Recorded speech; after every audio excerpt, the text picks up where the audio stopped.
We're headed over to pick up my videographer, Sam. He thinks that we're filming this waterfront video on the dock of my newest listing. What he doesn't know is that I'm bringing Chris along with me. We're in his boat and we're gonna pick him up and head out on the water.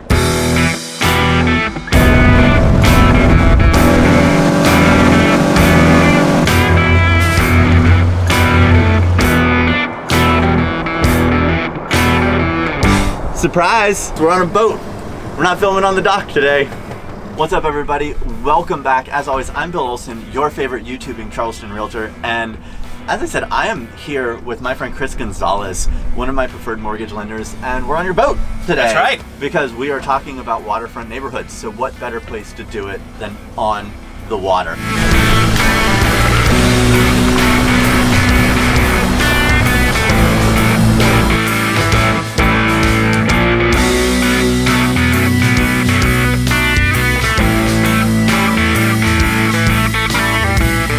I want to get right into this, Chris, as a boat owner.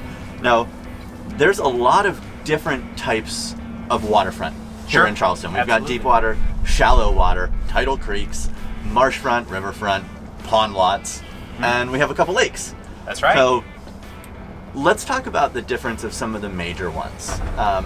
First off, we've got deep water. Sure. So tell us what exactly is deep water? So typically deep water, you're gonna, at low tide, if you have 3 to 4 feet of water, you're gonna be able to keep a boat like this in the water at all times at low tide. Perfect. And then, a lot of, that's gonna be the most expensive. Sure. When it comes to housing. But then we have also got tidal creeks and shallow water, which at times can be completely dry. That's right. At low tide. You're gonna spend a lot less for those. Still gonna be waterfront. That's where you live.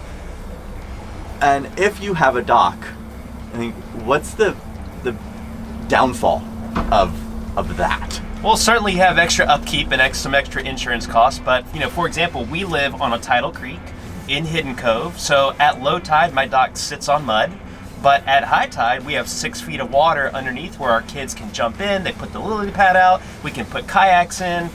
So it does give us a whole lot of options. We just have to be mindful of the tides. Yeah, so going in and out, you could get stuck. You could. We wouldn't be taking this there at low tide. Yeah, you could get stuck for hours and not be able to get home. That's right, you have to plan. On a tidal creek. It takes a lot more planning, but you can save money in a home. 100%. Yeah. And then there's also a lot of marshland here, which a lot of people don't understand that about our topography here. And they're like, why are the docks so long? The maximum length for a dock in the low country is 1,000 feet. That's almost a fifth of a mile to get from your house to your boat. That's right.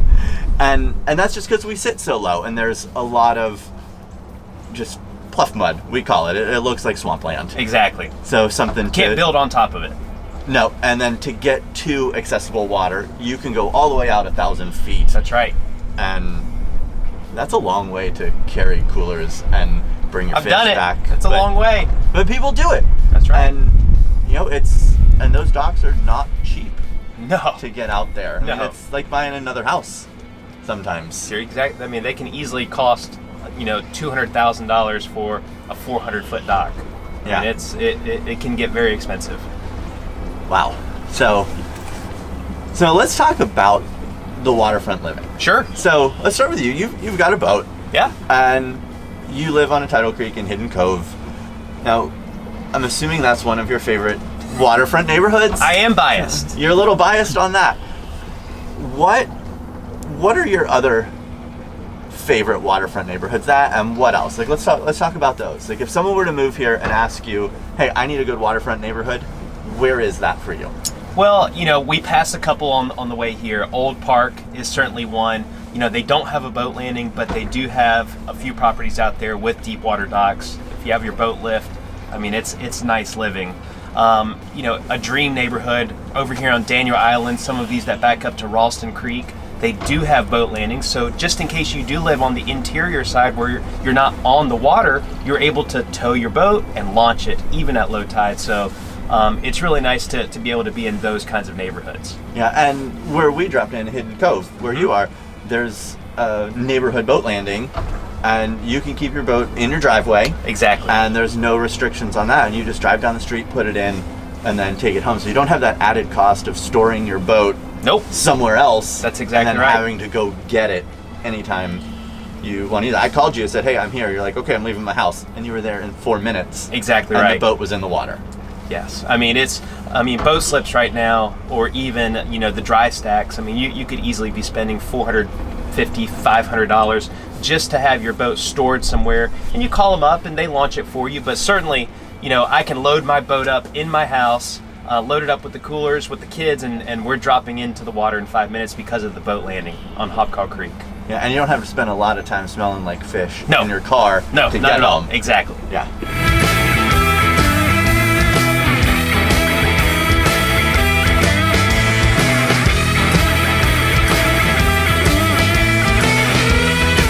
So, well, tell me a little bit about where you would like to live. I know that you may not have a boat right now, but where would you want to be near the water?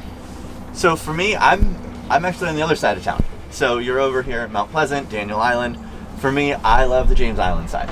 So my number one would be Riverland Terrace. Got it. Similar to Hidden Cove, where there is a boat landing, but the boat landing's public there. Okay, got it. So right at the end of Plymouth, you've got the little park. There's right on the Elliott Cut. So you go, you can drop your boat in and get to the harbor, get to the Stono River in 5 minutes or less. Not bad at all. From there. And then if you've got the money, you can also get deep water right along the Wapu Cut and Sure. along the Stono on both sides. So that would probably be my number one. Nice. There. If I could afford waterfront, I like yes. Or interior. I just love the feel of that neighborhood right there. Super close to everything. And then the other, it would have to be Folly Beach. No way. Okay, Yeah. I didn't expect that. Yeah, so Folly's a little special. I got married on Folly Beach. I didn't know that. Cool. We vacation on Folly Beach. We drive 25 minutes. Sure. And we always do that beachfront. Yep. But I think it would be just as fun, or maybe even more fun, to live on the riverside. And I think this would go for all of the barrier islands. Sure. Whether you're Sullivan's or IOP or even Kiwa and Seabrook, because you've got less tourists Right. on the riverside. So year round, you're going to see less traffic in front of your house. But I just love it down there. It's, you're a bike ride to the beach. Yeah, you can't beat that. You can walk to the beach and then still have that dock to go sit on. And Folly faces that river faces almost west. So you're going to see the sunset go down. That's awesome. Every night from your dock.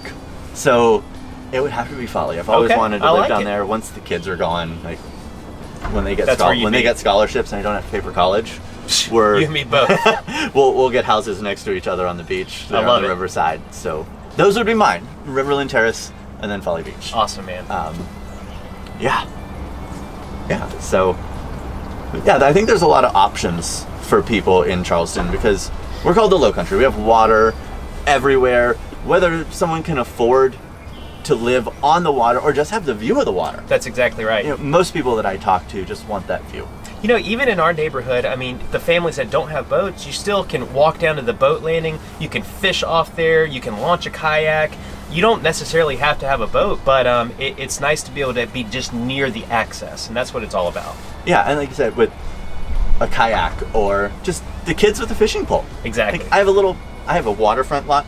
Sure. We have a little pond, a retention pond behind our house. My kids have fishing poles. There's no hooks on them because I'm afraid. But they cast into the water and they have fun. When they get old enough, we'll see if we can catch anything in there, or drive down the street. We live not far from Riverland Terrace. And Perfect. Be able to just enjoy being on the water, even if you can't be out here like us. Sure. On the water. Exactly. Make friends that live on the water, make friends like Chris. Hey, that's the best, having a that friend have with a boat. Chris is also good at lending money for properties where you can That's put right. your boat. So if you want to contact him, I'm going to put his information down below as well. And as always, thanks for watching. And if you live on the water, or what's your favorite neighborhood on water here in Charleston? We'd love to hear that. Drop that down in the comments below, and we will see you on the next one.